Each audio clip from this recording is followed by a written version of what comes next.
my primary objective was really... Hold on, let me start you over. All right, thank you. You know, the primary objective was really to get the hips into this.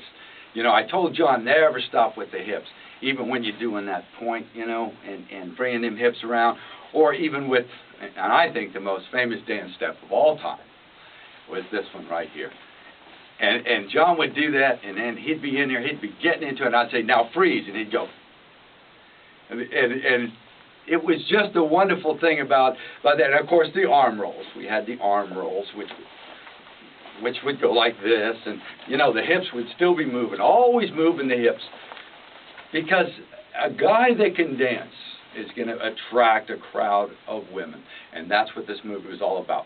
Now, the other dance steps that we did, which were the knee drops, which I'm not going to do right now, but you went down on the knees, and of course, this one where he would go in different directions with this step here, that's a walking step. That, and of course, the splits.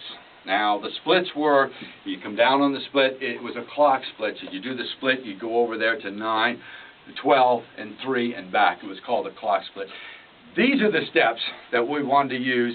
I even taught him a warm-up step that he loved. I said, what you want to do is when you're doing these steps, frame a girl, and then rotate and undulate.